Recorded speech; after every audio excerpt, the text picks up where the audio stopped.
림프의 기적. 박정현 지음. 림프의 기적.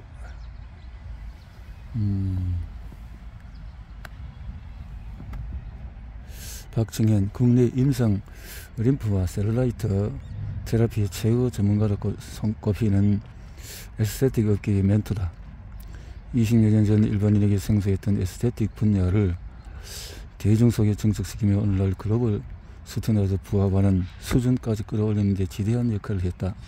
일찍이 인간의 몸이 곧 우주이며 세포 차원에서 생명활동하고 있음을 간파해 미래지향적인 통합의학 차원에서 뷰티 테라피 시장을 개척하고 있다. 프랑스 파리스 8대학에서 불문학으로 석사학위를 받고 중요한 프랑스 대학원에서 일했던 그의 독특한 경력은 에스테틱을 인문학으로 해석하려는 성향을 만들었다. 에스테틱 이 사람과 사람 사이의 소통을 통해 감동을 이끌어내는 우리 몸에는 우주가 있습니다. 세포 하나하나가 우주이기 때문입니다. 세포가 살아 활동하고 사라지고 정보를 교환하며 에너지를 만들어내는 것 자체가 기적입니다. 이런 기적의 한가운데 생을 유지하다가 어느 날 어떤 정보도 교환하지 않은 상태가 온다면 그것이 생을 마감하는 것이니 나의 존재 자체가 이미 기적인 것입니다. 저는 인문학을 소중히 생각합니다. 인문학은 멀리 있는 것이 아니라 오늘을 사는 내 자신입니다.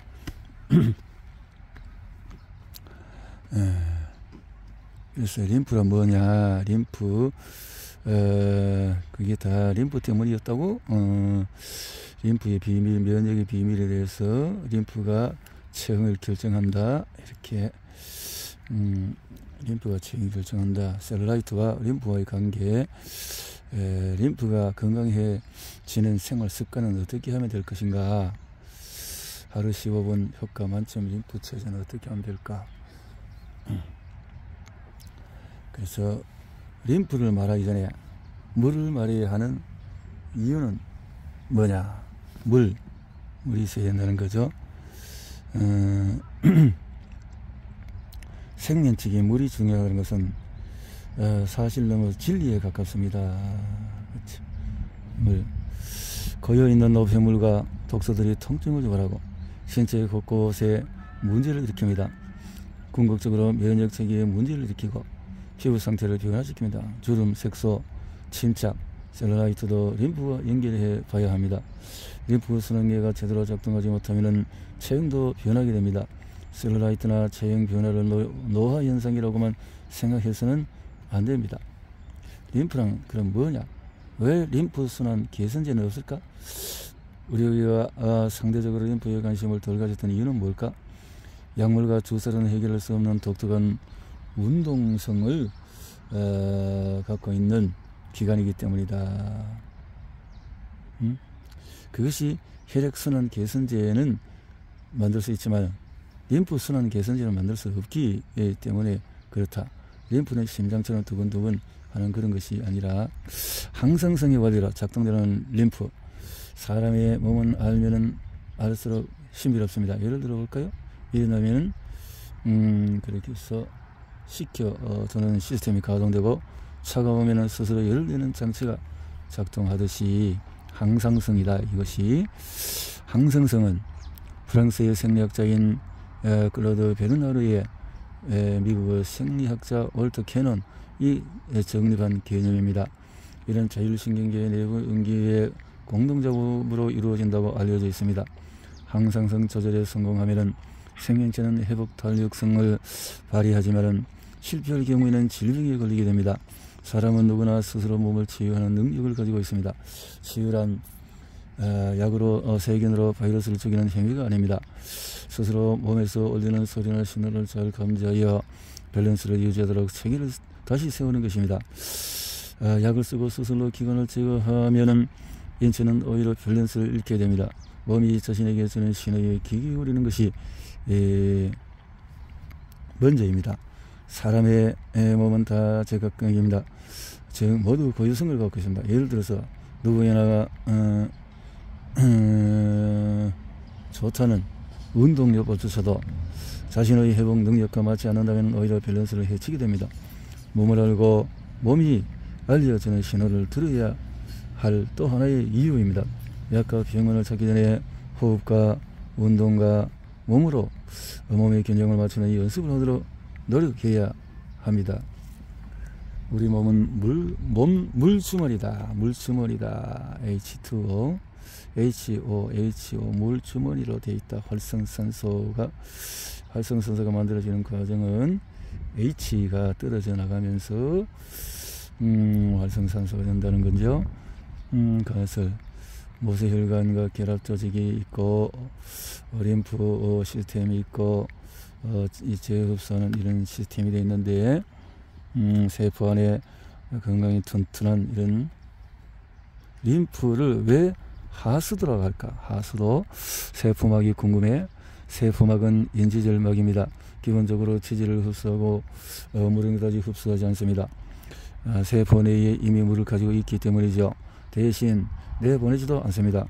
인체의 세포는 정말 똑똑합니다.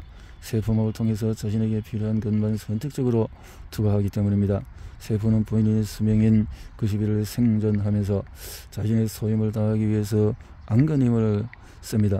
한 번도 접하지 못했던 성분들, 예를 들어서 MSG나 색소 등을 만나면 세포는 몸을 움츠립니다.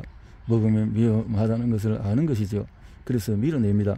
반대로 비타민C나 E 같은 물질은 아주 살포시 세포 안으로 들어갑니다. 들어가서 세포 내에서 손상된 DNA를 복구하는 역할도 합니다. 항산화 기능이 탁월한 불포화 지방산을 섭취해야 할 이유가 이것입니다. 신선한 불포화 지방산은 세포막도 튼튼하게 해줍니다. 세포막을 튼튼하게 해준다 했네요. 기미체인을 림프세임, 프로판더스, 또 터미누스, 목쪽에 에그림프, 또 복부에 림프절에 있고 이렇게 자해부 림프가 이렇게 있습니다. 하수도가 막히는 진짜 이유는 가을이 오면 환경미화가 느린 낙엽을 깨끗이 청소합니다. 예전에는 아름다운 낙엽이 왜 그렇게 쓸어버린지 이해할 수 못했습니다. 폭우가 내리면 하수구로 물이 역류하는 경우가 있습니다. 그런데 진짜 비가 많이 왔어만 그럴까요? 실상을 살펴보면 무언가가 하수구를 막고 있을 때가 많습니다. 낙엽이라든가 또 여러 마구 버려진 쓰레기, 담배꽁초 등등 이런 쓰레기들이 막는다는 거죠. 아유르베다의 건강 지침은 해가 뜨기 전에 일어나고 눈을 뜬 후에는 방광과 장을 비운다.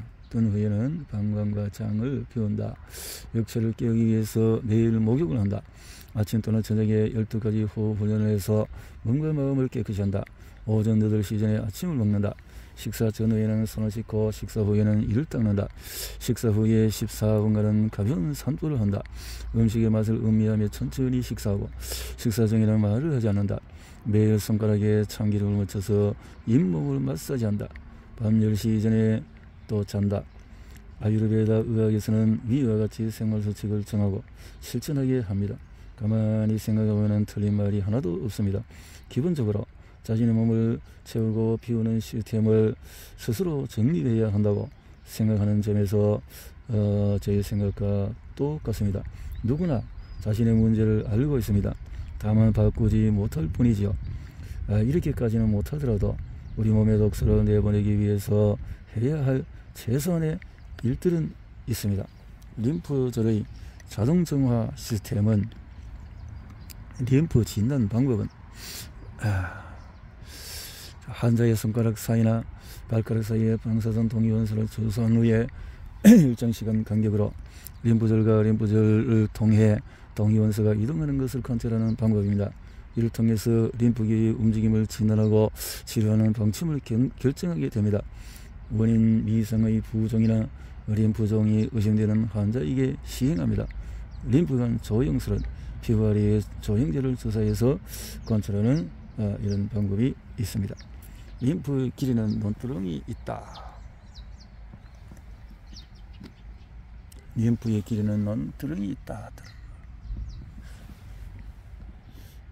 림프, 여자 남자에 대해서 아주 자극이 있는 그런 부분에서 드렁이 있다. 그래서 이 림프를 순환할 수 있도록 쭉쭉 이렇게 림프의 계곡을 향해서 또 마사지라든가 순환을 해주면 좋겠다 하는 거군요. 드렁이 있다.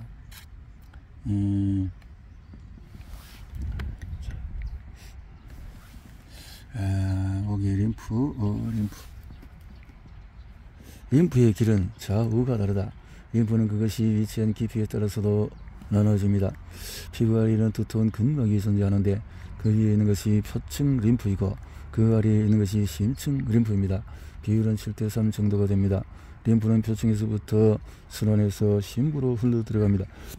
맞은위에는 하지와 복부, 왼쪽 가슴과 발, 왼쪽 얼굴 림프는 모두 이렇게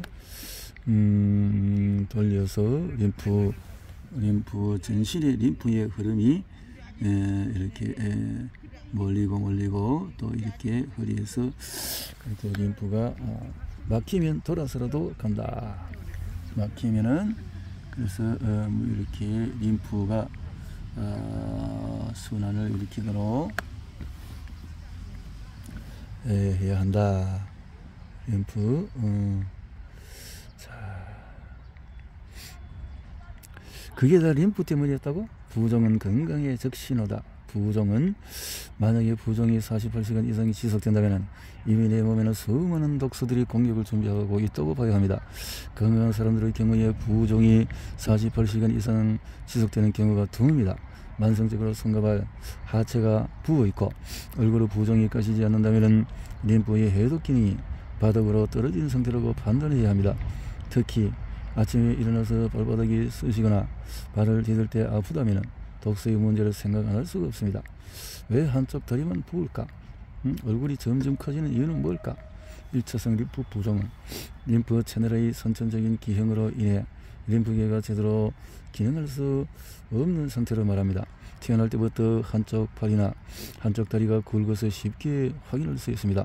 2차성 림프 부종은 예방암, 자궁암 등 암수술 시에 전이를 막기 위해 주위 림프들까지 절제하거나 그래서 림프의 순환에 문제가 생긴 경우를 말하는데 2차성 림프 부종이다. 혈액순환 지배형 쌍길 라틴어 어원은 혈액의 림프계와 근막의 관계는 림프계와 근막의 관계는 면역의 비밀은 피부부터 장까지 1차 면역은 우리 몸은 강력하고 거대한 면역 시스템을 가지고 있습니다. 1차 면역 기관의 대표는 피부로 피지선의 분비물이 강력한 저항선을 형성합니다. 눈, 코, 입, 귀에는 점액질과 숨모가 그 역할을 맡습니다. 장과 질은 정상세균총을 지키고 있습니다. 우리의 몸은 이렇게 하나의 시스템으로 움직입니다. 백혈구와의 활약은 2차 면역은 우리의 면역 체계를 건디에 비유해 보겠습니다. 1차 면역 기관은 건디라고 하기에는 부족한 예비군에 가깝습니다. 일하면서 싸우고 싸우면서 일합니다. 피부, 눈, 코, 입, 점막, 장 등이 해당됩니다. 2차 면역 기관부터 오로지 면역에만 힘씁니다. 여기에 일반 전부를 수행하는 일반군이 있고 특수전을 담당하는 특수군이 있습니다. B림프구와 T림프구 3차 면역 군대의 비율을 다시 가져오자면 3차 면역기관은 특수군입니다. 백혈구 중에서도 림프구가 이 최종 면역 단계를 담당하고 있습니다. B림프구는 외부에서 이물질이 들어오면 분화하여 항체를 생성하고 이를 이용해서 독소와 바이러스를 중화시키는 임무를 띠고 있습니다. 반면에 T림프구는 독소와 바이러스가 모이는 림프절로 이동해서 균을 부수고 먹어치우게 됩니다. T림프구는 아토피에도 관여하는 아주 중요한 것입니다. 면역력을 올릴 수 있을까요? 스트레스가 림프에 미치는 영향은 신경이 예민하고 화가 끓어오는 상태를 우리 생각해 볼까요? 근육이 단단하게 뭉치고 눈에 핏발이 섭니다. 한마디로 온몸이 긴장해서 수축한 상태입니다. 이런 상태에서 림프망의 문이 열릴 수가 없습니다. 스트레스가 세포는 자살할 수 있어야 합니다. 왜 임신하면 기미가 생길까요? 남성에 비해서 여성들은 생리학적으로 극심한 호르몬 변화를 겪지요. 생리기관과 임시기관이 그렇고 폐경기가 그렇습니다. 그럼에도 불구하고 여성들 자신은 호르몬 변화의 주기를 잘 모르고 있습니다. 보통 생리가 시작되기 3에서 5일 전부터 프로게스테론이 급증하게 됩니다. 그 후에 생리 2일차 정도에는 에스트로겐이 증가하고 이렇게 되는데 막히면은 생긴다는 거죠. 자, 임신 중에는 멜라닌 자극 호르몬이 평상시보다도 100배 이상 분비되는데 이를 태아를 지키기 위한 방편입니다. 하지만 임신 후의 피부 입장에서 보면은 가장 가혹한 기간이기도 합니다. 임신 중에 시민성 스트레스를 받거나 야외 활동으로 자외선을 많이 쬐게 되면은 어김없이 기미가 생깁니다. 멜라닌이 폭증한 임신 중에 생긴 기미는 피부에 큰 흔적을 남기고 쉽게 사라지지 않습니다. 기미는 표피의 어느 부분에 생기냐가 중요합니다. 표피에서 기저로 내려갈수록 없애기가 어렵습니다. 자외선과 자살에 실패한 세포는 이번에 강한 자외선에 노출되었을 때 세포의 반응을 살펴보겠습니다. 단백질이 열에 약하다는 것은 잘 아시죠? 고기를 태울 때 발암물질이 생기는 것도 알고 계시죠? 피부의 바깥면은 각질층인데 주 성분은 케라틴이며 열에 아주 취약합니다. 각질층 아래에 가리층이 있고 그 아래에 또 살아있는 세포들이 있습니다. 뜨거운 자외선에 노출되면은 피부의 각질 형성 세포들은 열을 받아서 붉어지고 수분을 잃어서 쭈글쭈글해집니다.